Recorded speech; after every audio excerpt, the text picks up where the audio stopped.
preguntaba si hay voluntad realmente para que esto funcione. A ver, lo planteábamos en un principio. Una de las principales reticencias que hay es precisamente la voluntad política para que sucedan cosas. Hacíamos un análisis hace un par de semanas, que fue nuestra portada en nuestro periódico Milenio, sobre las fiscalías anticorrupción, parte fundamental de este sistema, ¿no?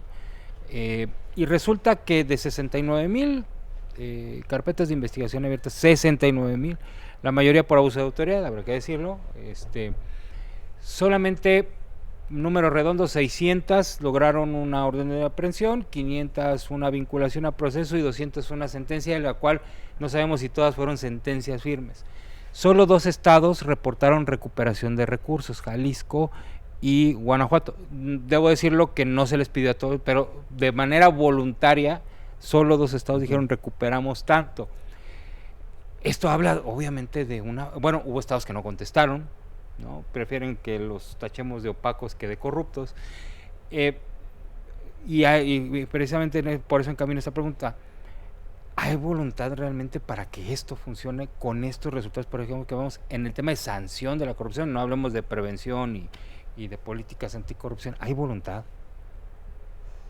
Bien, creo que a veces el divorcio entre la voluntad del Estado, entendido el Estado como este ente jurídico, político, social. El Estado con E mayúscula. Efectivamente, la entelequia del Estado y la voluntad del gobierno es diferente, que no tendría por qué ser. Porque la voluntad del Estado es resolver los problemas públicos. Ahí está una Constitución. Claro, pero en el camino, la voluntad del gobierno, que representa al Estado, que es cómo funciona, el Estado funciona a través del gobierno, el gobierno a través de las instituciones de la administración pública y la administración pública con los funcionarios. Entonces está el divorcio, a veces, entre la voluntad del Estado y la voluntad del gobierno, que no es la misma. Porque la voluntad del Estado siempre tiene que ser la resolución de los problemas públicos. Pero entonces el trasladar esa voluntad a la voluntad del gobierno... ¿Podemos decir a la voluntad política? La voluntad del aparato, de la burocracia. Y es ahí donde encontramos el problema. Entonces, voluntad del Estado sí tiene que haber y la hay. Pero a veces esa voluntad del Estado no es la misma que la voluntad del gobierno, con toda la estructura del Estado. Y en esa voluntad es donde se tuerce y ya no se logra la voluntad de la administración pública, que son la garantía de los derechos humanos. Y la voluntad, yo no sé si hay o no haya, pero sí puedo decir cómo la medimos, con los resultados. Y si los indicadores que miden la percepción de la corrupción bajan, es decir, que entre más íntegro sea el ciudadano, la administración pública, pues ahí se va a ver la voluntad. De hecho, lo más difícil de disminuir una estadística es la percepción. Es lo más difícil de disminuir, porque necesitas acciones contundentes, constantes, ¿no? Y pacientes en algunos casos, para que haya un cambio en la percepción. Eso es... Híjole, no me puedo pegar a la quinta enmienda. No, bueno, yo soy muy positivo en mi forma de ser, hablo a título personal y quiero ver que existe la voluntad política. Estamos arrancando un nuevo sexenio en la Administración Pública Federal. Se ve una estructura mucho más técnica y amparados bajo esa circunstancia esperemos que se le pueda dar la voluntad política para que ya sea el Sistema Nacional Anticorrupción o se le cambie el nombre o se reestructure, realmente funcione, porque al final se realice o no se realice, el derecho humano ahí está, a buscar vivir una vida libre de corrupción, y ese es el que debemos de cumplir. Debe ser un derecho básico, fundamental, claro, ¿no? Que nos permita obviamente traslaparlo pues a todos nuestros ejes sociales, ¿no? Y todas las acciones que se emprenden incluso desde los gobiernos, como ya lo decíamos, salud, seguridad, etcétera, etcétera. Andrea. Yo realmente creo que no hay voluntad. Yo creo que no hemos logrado tener la voluntad política que se requiere, porque si realmente queremos crear un sistema para que dé resultados, tenemos que también garantizar un presupuesto que sea significativo para un combate. La Fiscalía Especializada en Combate a la Corrupción, que tú la acabas de mencionar, pues cuenta más o menos con 20 personas dentro de la Fiscalía para hacer un trabajo de todo un estado, de que somos casi 6,5 millones de habitantes. Entonces, desde ahí yo te lo puedo decir, pero tampoco hay voluntad ciudadana. Dentro del Tratado de Libre Comercio especifica muy claramente las responsabilidades que tiene el Estado mexicano para garantizar la libertad de vivir una vida libre de corrupción, pero también quiero decirte que no, los ciudadanos son los primeros que no hemos cumplido nuestra parte. Las empresas no tienen hoy en día los programas de integridad empresarial que deberíamos de tener para poder ser parte de beneficiarnos de este tratado. Entonces creo que es una voluntad en los dos sentidos.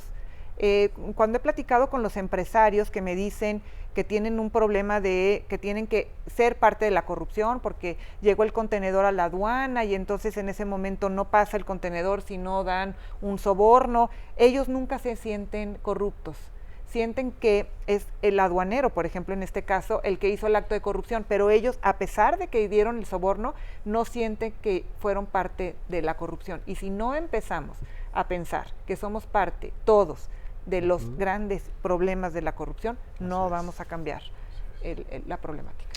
Un dato que tengo por acá de Mexicanos Unidos Mexicanos contra la Corrupción, por ejemplo, gasto anual en mordidas, hablando ahorita de estos sobornos, ¿no?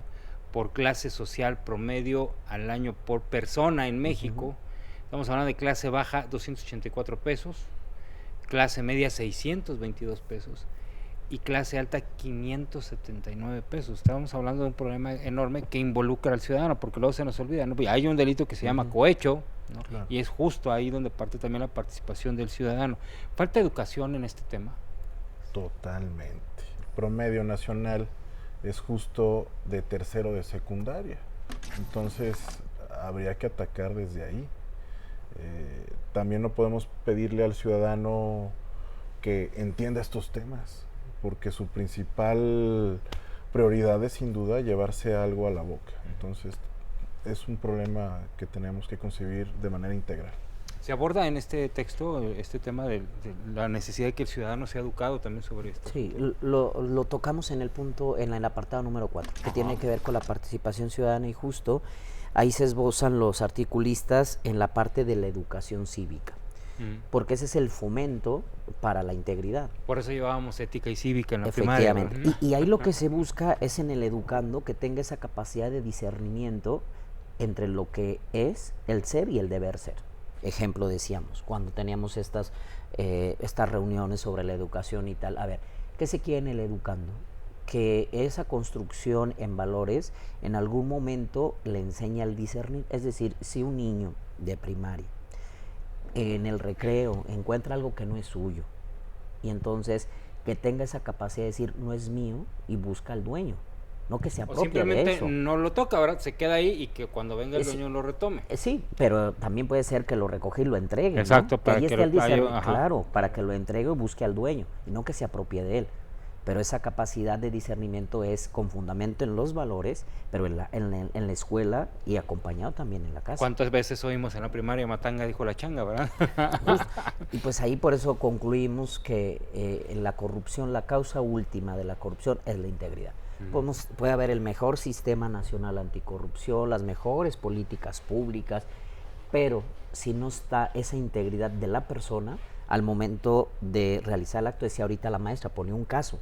La corrupción necesariamente necesita de dos, el corrupto y el corruptor, es decir, el agente activo y el agente pasivo.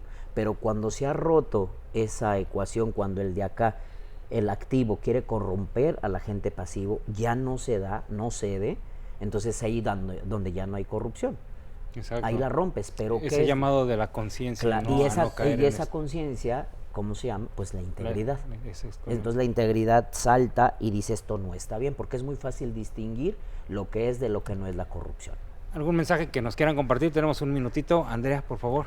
Pues me gustaría que cada vez más la ciudadanía se pueda involucrar, que conozca la problemática tan fuerte que tenemos, que se empiece a ver acciones. Creo que todos desde casa podemos hacer mucho, todos desde la empresa podemos hacer mucho más, desde poder tener cumplir con la ley. Ya desde ahí, si pudiéramos todos cumplir con la ley, pudiéramos tener un país un poco menos corrupto, obviamente, y trabajar mucho en los temas de valores y de educación cívica, que creo que es lo que nos compete a todos. Desde cada uno de nosotros podemos trabajar. Eric. Pues sin duda invitarlos a la lectura de la obra, que la pueden encontrar, déjenme acordar. A ver, ebooktiran@tiran.com, ahí pueden hacer la descarga del libro en digital. Y en el contenido verán que los cuatro apartados cierran con el adjetivo el control de la corrupción, porque nosotros citamos este autor israelí que habla de que en la evolución de la raza humana se encuentra la voluntad, y esa voluntad canalizada, como lo comentaba la maestra, pues trae grandes resultados. Entonces, en esos estudios que aquí hacemos y queremos es que se identifique el problema. Entonces, pues por eso está esta obra, para que la conozcan y conociéndola puedan discernir sobre el fenómeno, pero sobre todo también promover la integridad. Así es. Y en esa promoción de la integridad, de veras que pues ya estaremos del otro lado del río, para que cuando el ciudadano, la persona, esté frente a un posible acto de corrupción, pueda discernir y decir, esto no está bien. Porque al principio o al corto plazo pudiera parecer que el acto de corrupción facilita técnicamente la operación, el trámite, pero tampoco la corrupción se puede ver como una debilidad moral o una necesidad práctica. No, más bien la tenemos que ver como el fomento a la integridad, ese discernimiento, que para que eso suceda debe haber un ecosistema que te ayude y te diga, pues yo no voy a hacer este acto de corrupción. Y justamente la educación es la palanca de apoyo, y pues alrededor de todo ello la garantía del resto de los derechos humanos.